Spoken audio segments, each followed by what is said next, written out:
right, so I wanted to talk to everybody today. I came across this, it was kind of concerning. So I routinely connect with people online, people that are ICP for Integrity Advocate, where they're doing some kind of certification testing.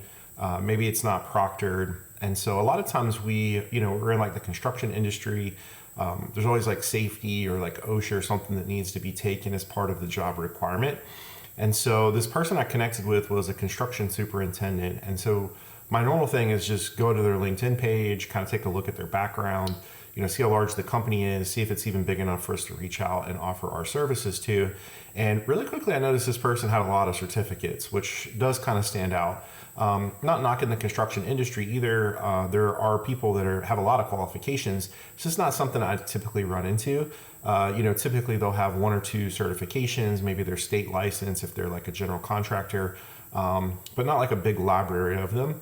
And so what stood out on this one is that they did have their OSHA 10 and their OSHA 30, but then they had a lot of these certificates from this company called Procore Construction Company.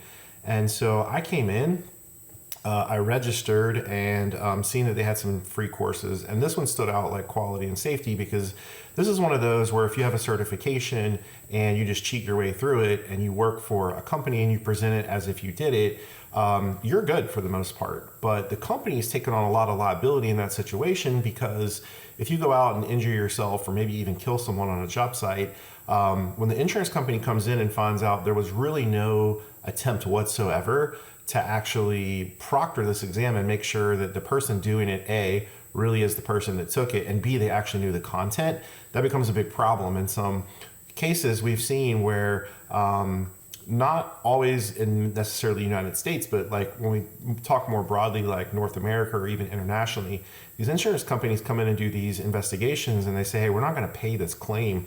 And so then the company ends up a lot of times not having enough liability insurance, as a backup to that. And then they end up going bankrupt because of, a work site accident or something like that. And so you can see here, like I've already done this. I started this process 14 minutes ago now. And so this course that's 1 to 2 hours, I did the entire thing and I took the final exam. You can see here, I'm actually gonna do this really quick so everybody can kind of see. So this tells me that 9 out of 12 is passing. And so what I was curious about is whenever I started this was, how easy is it to cheat? Do they have things like shortcuts, Control C, Control V blocked? Do they have screenshots blocked? And what I found out is they don't, right? And so the split screen view I have here, rather than even copying and pasting it, what I found myself doing is I was just taking screenshots of the question and I was dropping it in, and we're gonna take the quiz together now that I'm doing it, just to kind of show you how fast this goes. So the last time it took me about 2 minutes to complete the whole exam, which again, it's only 12 questions, but obviously you can see the problem here, and this is very dangerous whenever we talk about workplace safety or like maybe hazardous materials or something of that nature. Now, what I do is like, the point here is not to out a particular company. We never actually want to do that. And so what we're going to do here is I'm actually going to reach out directly to the CEO of the company. And so the other thing I can see is that this is not like a homegrown system. From what I can tell, if I actually look up here in the URL, is this is actually done by SkillJar. And so, that's a large company, does a lot of trainings abroad. And so the responsibility is not on them, however. I'm sure they have some kind of product offering that they, educated this buyer about, but definitely something that's concerning. Now, I will say this one is a little bit different in the sense that they actually just have these courses for free, which is actually a nice service. And if you're someone who's serious and you come in and you actually walk through the content, watch the videos and what have you, then of course, like you might actually learn something and the certificate might actually have some value to it. Now, what I actually found is sometimes you can actually skip the entire course content, which is a whole nother level of concern. In this instance, I was actually able to take the exam before I did the content. So I was thinking, okay, like this is going to be one of those platforms where I don't even have to pretend like I do the coursework, which a lot of time is just watching videos. There's not actually anything the user has to do. It's just really like, do you spend the time on the screen long enough to let the video play? What was interesting though is like I actually took the certification exam and I actually passed it, but it would not issue me the credential, which is great because really it shouldn't. If I haven't done the work, then obviously I don't know the content. Okay, so you can see here I got 10 out of 12. Yeah, it took me 2 minutes. So in 2 minutes I can take this, right? So now I'm gonna hit next. It looks like they have some different information here. I'm gonna exit the course. And then again, you can see here, this is issued by SkillJar up in the URL, which I knew. And then this is what it is. I'm a project manager, quality and safety for general contracting. When I enrolled, when I completed it, I can actually add this, which is what this person was doing that I came across. They were actually just adding it to their LinkedIn profile.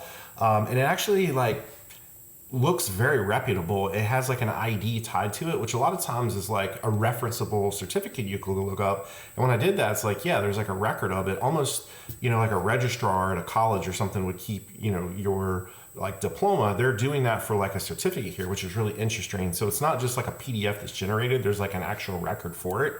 And if I click to view the actual credential here, you can actually see here it is, and it actually has the CEO signature that's signing off, and it says where are my certificates. So this is the certificate number, kind of gives it this unique ID. All right, so what I was saying about the course is this actually made me go through the course.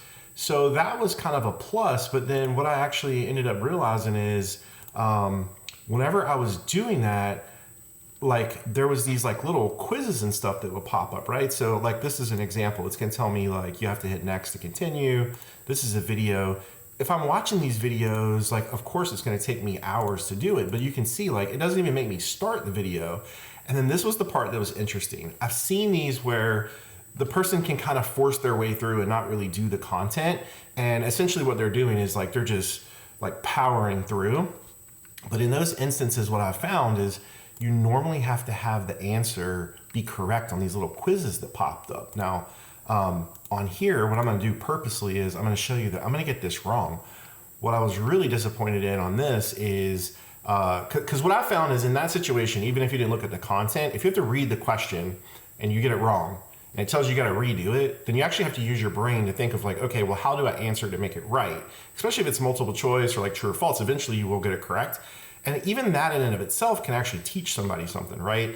But in this instance, what I found is like, it didn't matter if they were right or wrong. If I hit next, it just kept going, which was really concerning. So anyway, I've kind of beat a dead horse here. At the end of the day, this is the kind of stuff we come across. This is real world. This is really concerning both as an employer, and then also just like professionals in the industry. Like you really don't know who you're hiring.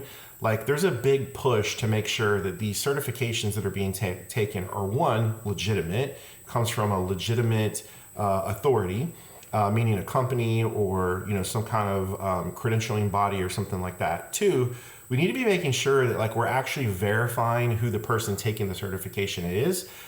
There's people that'll pay someone to do it on their behalf, and that's doing no one any good. And then three, like we want to make sure they actually know the content, right? So if you're going to do a course, make them do the course, make them watch the entire video, make them actually get the questions right as they're going through the course material. That's a really big deal, right? And then the last piece is like when they take the test, like it needs to be proctored. You need to make sure that we've done everything we can to prevent cheating. So there's a whole plethora of that, right? Like, and of course there's different stakes. Like maybe this person's not going to be a neurosurgeon, but it is still high stakes. Like someone else's life could be in jeopardy, right? If you think construction, maybe like a lockout, tag out type situation, you don't want someone to get electrocuted because someone didn't know the protocol or how to do something properly. So in that instance, like we want to make sure that they can't do things like Control C or right click, copy paste, things like that. Or in the instance I showed here, be able to just take a snapshot of a picture and just drop that in ChatGPT and have it actually answer for you. The other big thing that people aren't actually aware of these days is AI's come so far that people are not just using tools like ChatGPT now to actually help them get the answer.